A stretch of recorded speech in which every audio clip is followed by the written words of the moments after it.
Deep inside the recesses of this simple wire lies the potential for an inline buzzbait. Let us now release that potential.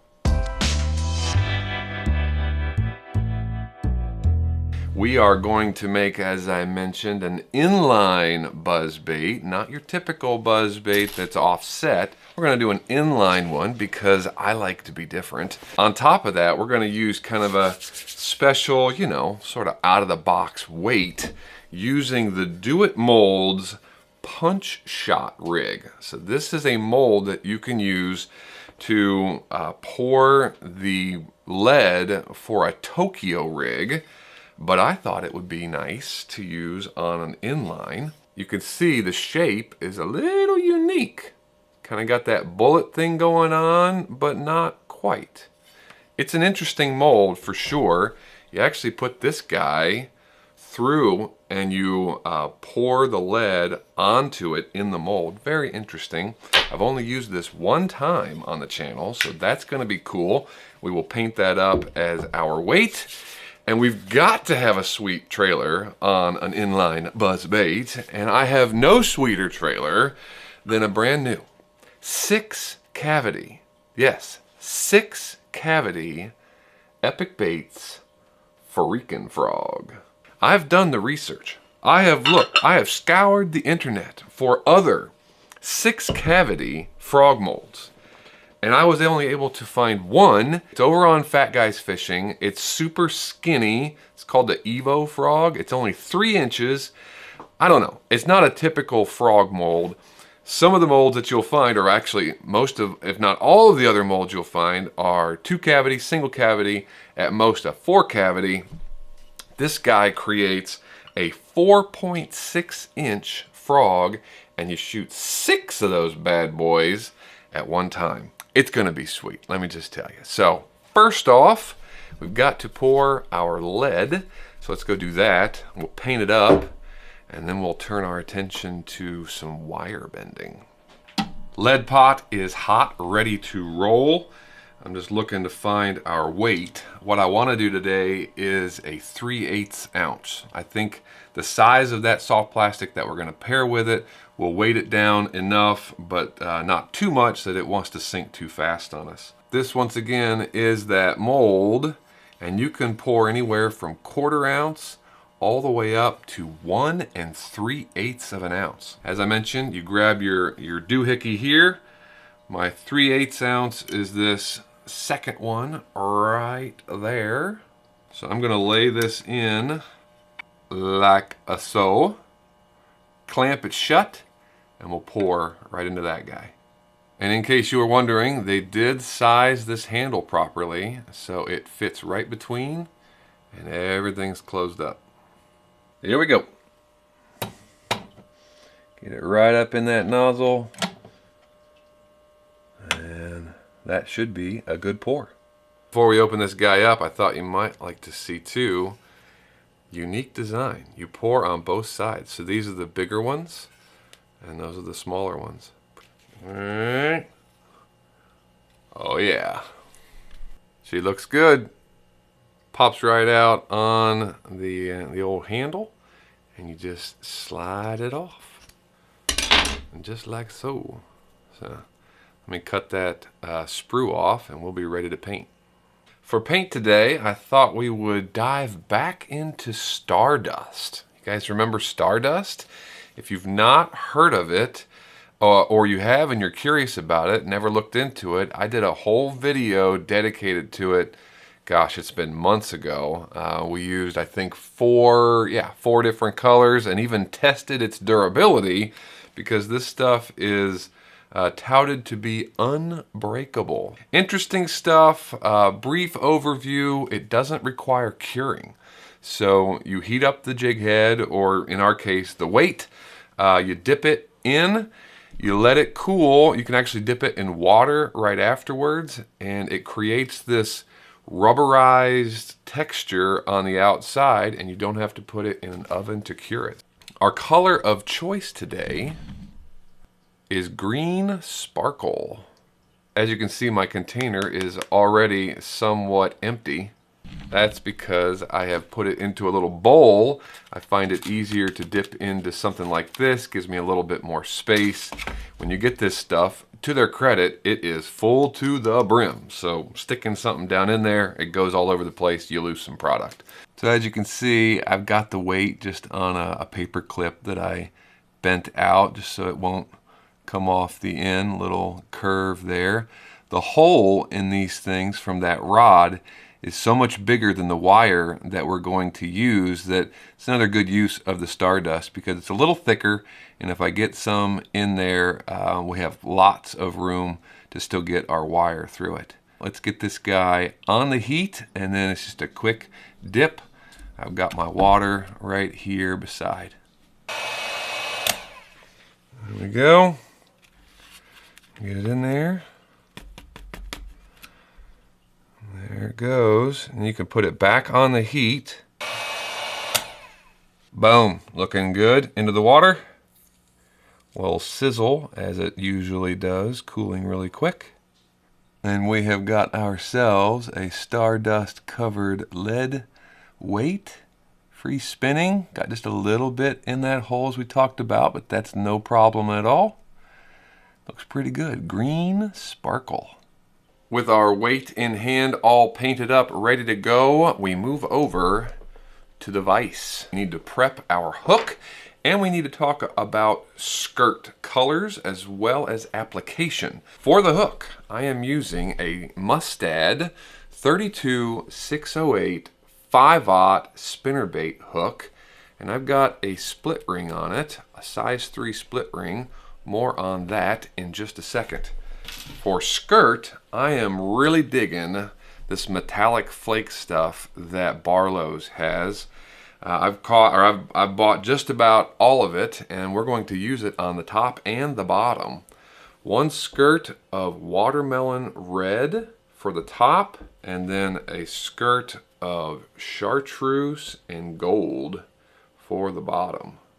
Now perhaps you're thinking to yourself, there's no jig head, there's no collar.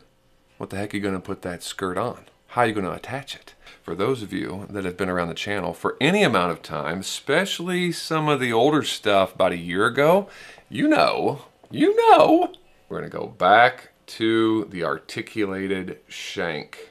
I love these things because it's the perfect little platform for a skirt when you don't have a collar or something else to attach it to. There's some more added benefits to using these guys, especially when combined with that split ring that I was talking about. Using this guy with a split ring off the hook, we'll put another split ring here to attach to the wire form. What that does for us is two things.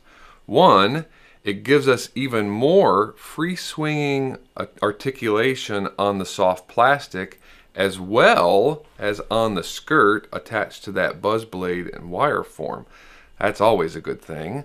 Secondly, because there's a split ring connection to the hook and a split ring connection, or will be, to the wire form, we can pop this guy off anytime we want to, and we're now able to fish our buzz bait with just the soft plastic.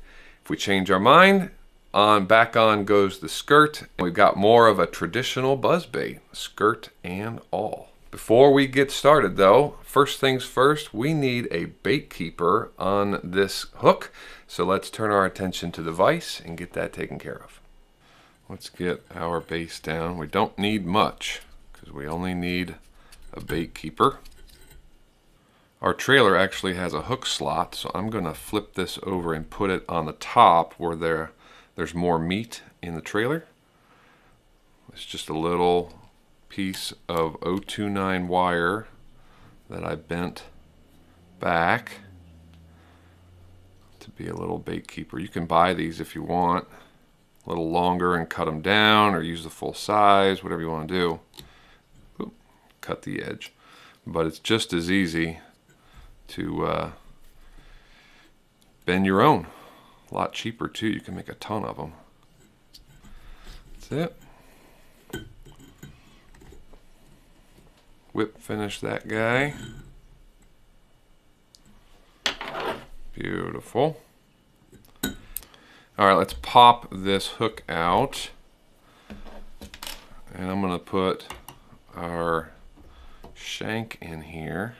Since we're using a split ring, I don't have to put the hook on right now, which is yet another benefit.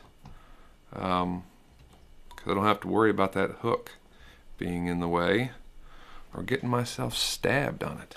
So same deal, olive. I should have mentioned that this is olive 210 denier flat wax nylon. And let's just close this shank. As I mentioned, first tab of the skirt is going to be a full tab of that watermelon red. And we want all of this to stay on top. I do want a top and bottom. So I'm going to have all of this stay on top. Measure it out, fold it over, make sure they're about even. It looks good. I'm just pulling it back up. There we go. Pinch it and lock it down. Beautiful.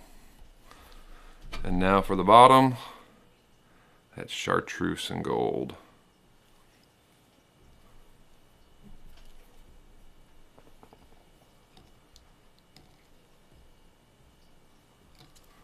Some light wrap just to make sure our lengths are the same. They are. Looks good.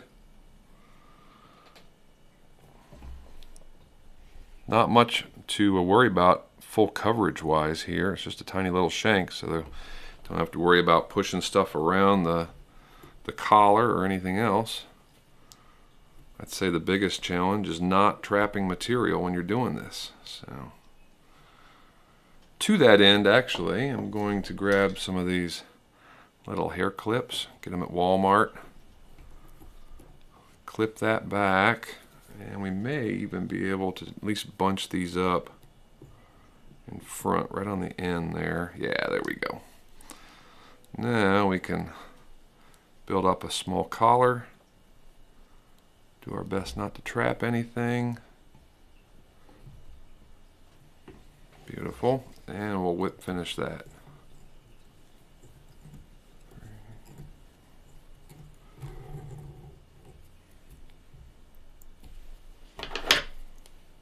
There we go. And now we're going to take our clip off and cut them free. Bingo bango. Flip that guy over. There's the front. There's the back. Pretty sweet. We will connect to our wire frame using that little dude, and we will connect our hook to that little dude. And now it is time to bend this wire, get our wire form ready to go, and install our blades, beads, all of that good stuff. And to do that, I have a new piece of equipment that I'm kind of nerding out about. I'm very new to it. I've bent some wire, still getting the hang of things, fine adjustments, things of that nature. But let me show you. There she is on the end of my desk. That is a Hagen's commercial wire former. I got it off of Barlow's, and it wasn't cheap, I'll be the first one to admit, but I was really looking for something that would make the whole process quicker, more efficient, a little easier. And let's face it, I am a gear junkie. I love to have new tools, so I had to get one. It actually comes with an adapter set, so you can bend wire up to maybe even bigger, but certainly up to 5/1 wire for musky baits or thicker stuff. As it sits just like this, as it comes, it's ready to do very small wire, 018 all the way up through 041. Basically, you've got a pin down here, 2 pins actually. This is where your initial bend is going to happen. You then transfer it up inside of here and use the crank to create your barrel wraps on the wire. So there's a small pin and a large pin. The large pin is the centering pin. It's just what rotates around, but that one beside it is your bending pin. So I've got some wire here I'm going to push it up through. This is a stopper that you can use pushing or adjusting for length, or you can just bypass it if you want to altogether. But if you know you need only so much, you don't want to waste the wire, you can use that as a good stopgap. And it's good once you get up into twisting, I've found in the short time that I've had it, to not have too much. So I'm going to grab that and twist it around and bring it all the way in against that. Loosen that up, pop this out. You can see our initial bend is in. Now flip it over. Don't push it all the way back in, but use your fingers, use your hand, and just bend it back out against that pin. So you got something like that. Now from there, we go to the top. I'm going to open this up. We've got this pin right here that's going to rotate on this shaft. Okay, so our hole is going to go across that, goes into the middle, and on the top side, I found that if I'm cranking clockwise, I want that wire to be up there, not down here. It doesn't seem to work as well down there. So top side, just like that. Close her down. I'm going to hold this down, and I'm going to crank on this, but I'm going to push towards the inside so that I get as tight a barrel wraps as I can on that wire.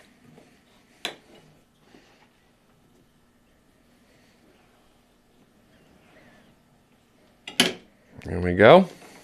Pop it out and voila.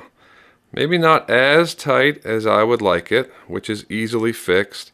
And you can also bend that guy down there pretty easily. There you go. 30 seconds and she looks beautiful. Alrighty, with our wire ready to roll, now it's time to assemble this bad boy. You can see here we've got a lot of different trays that hold all the different pieces. Makes it pretty darn convenient, especially if you're going to make a bunch of them. So we're going to start with a gold bead. This is going to be the bottom where our skirt attaches. So bead first, and then our weight. And we want that weight to be pointed up this way, at least with this style weight. Of course, you could use an egg sinker, bullet weight, whatever suits your fancy. But for our purposes today, we want that pointed up. And we've got another gold bead on top of that, just like that. And I've got a rivet here, and I want the rivet to be flat side up. So a rivet in a traditional build is meant to hold the blade on and so on and so forth. We're using it in this application for slightly different purposes, and that is noise generation. So there's the blade. I want that flat part of that rivet to touch the flat part of that blade as much as possible. And if I can get a squeak out of that, man, that's a bonus. I don't think this blade would squeak as well against the bead alone. So if we can use that rivet and the flat part of it against that blade, maybe we can get a little extra sound. That would be ideal. And then we'll finish it up with another gold bead. And there it is, our inline buzzbait setup, complete with weight. Our skirt will go back here, and then obviously soft plastic. So the only thing left to do is to create a loop off the front. All right, same process as before, but we have our finished setup. And this time I want to bypass the stopper here. I don't want to bring the bead all the way up though, because that gives me no room for the bead to move up as this comes around. So I'm going to give myself a little bit of space. We'll see if that does it. Bring it around just like before. Bend it in. I've reversed it. I'm going to put it back on. Put a little tension on and bend that back by hand. Same idea as before. I went ahead and cut our excess off the end there. Hopefully I didn't cut it too short, but only if we get a couple wraps, we should be good to go here.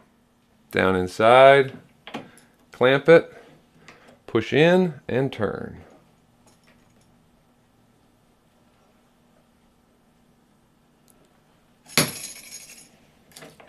And there you have it. Little cleanup there, and it looks awesome. What y'all think? Looking pretty tasty to me. Oh yeah.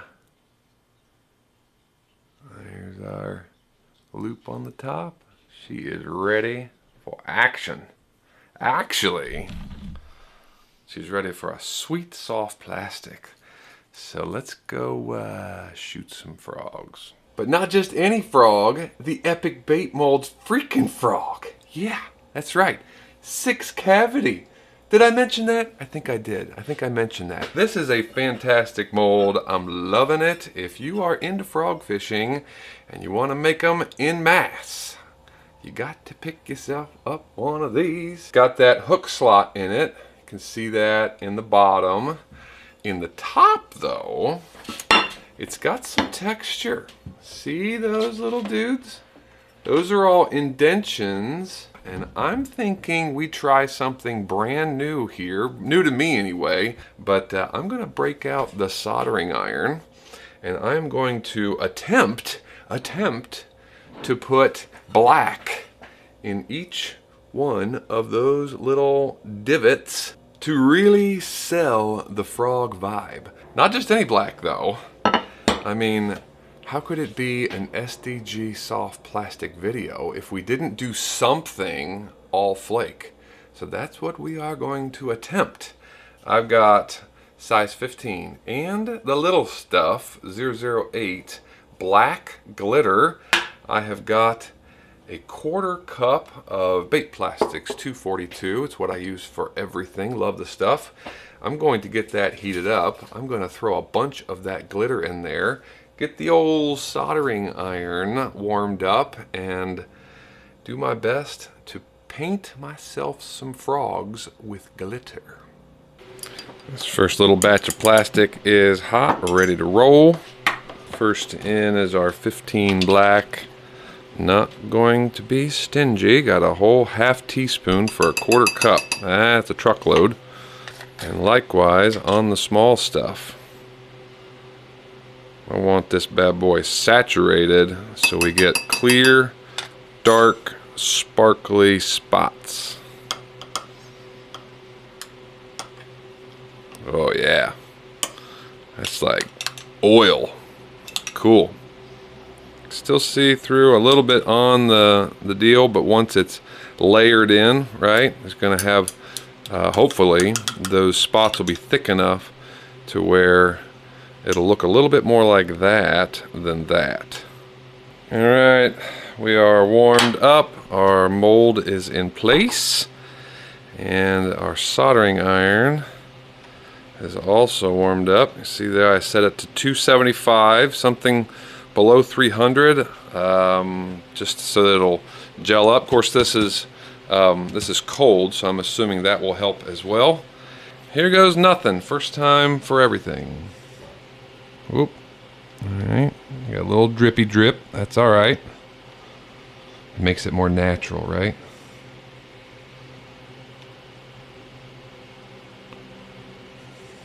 Let's go back over that first one. Getting a little bit thicker. There we go.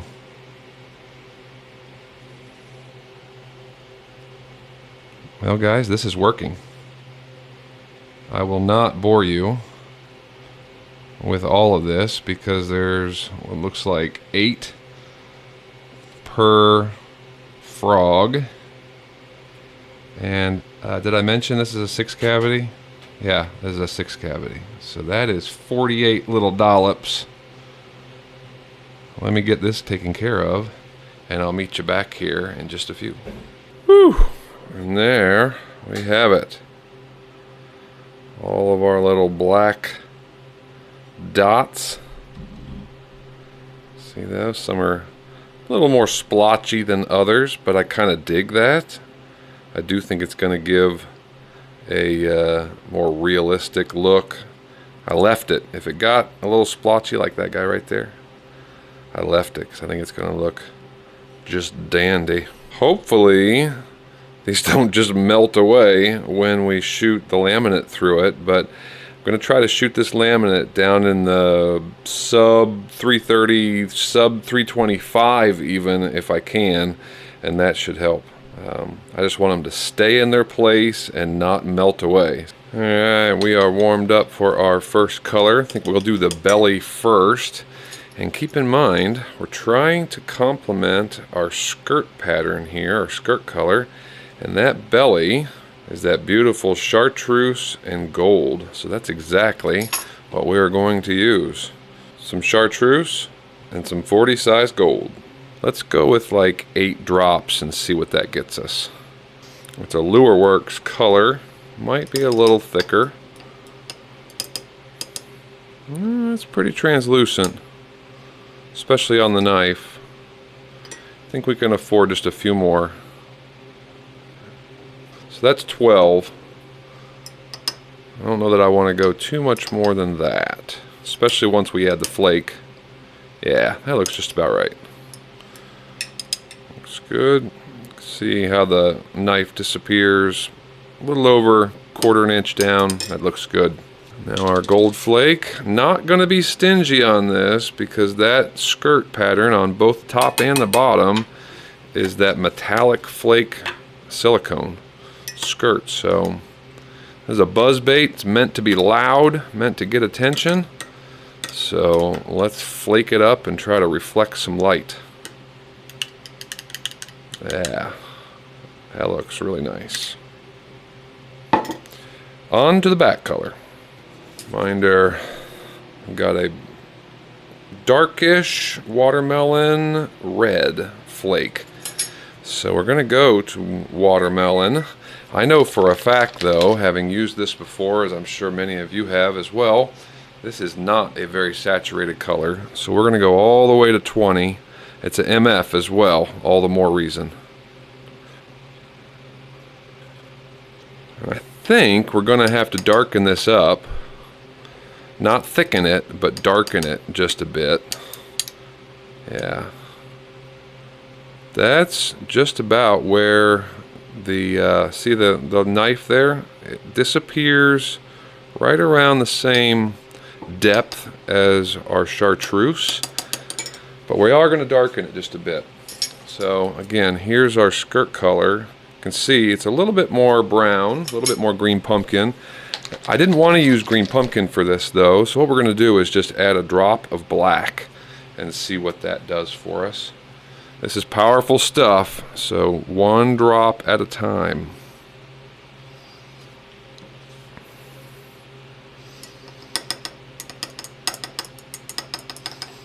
Yeah, see that, how it darkens up that green? That might be all we need. Yeah, see that? What a difference 1 drop of black can make. Our skirt pattern has red flake in it, metallic red flake, so that's what we're going to go to. Size 40 red, but I don't want to drown out our dots, our black dots. So I've only got 1/8 of a teaspoon this time. Not using the small stuff, the small red, which is some of my favorite, because I want it to be a little bit more sporadic, a little bit more spread out to really look like that skirt pattern. So yeah, see that? How it's just kind of random. It's not super saturated.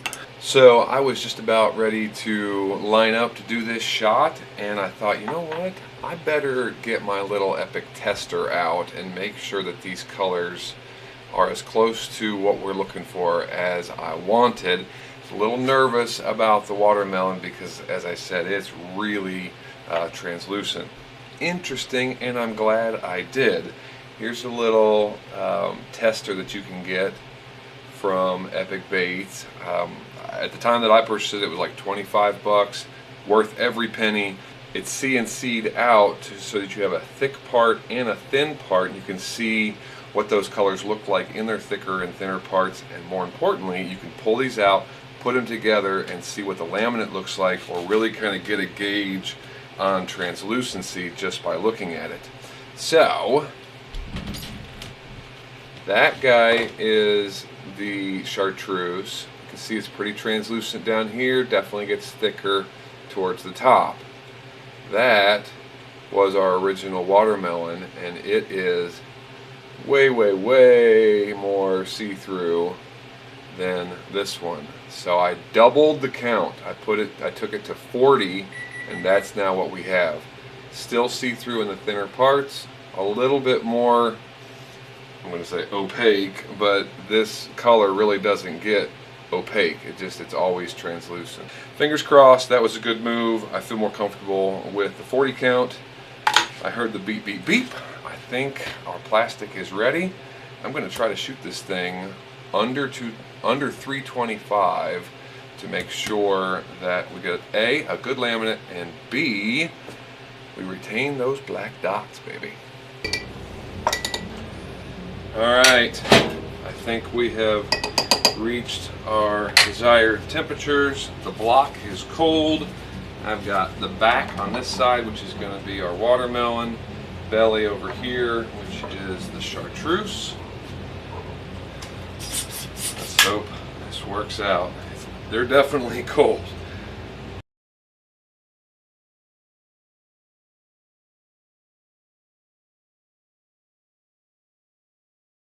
Well, let's find out how we did.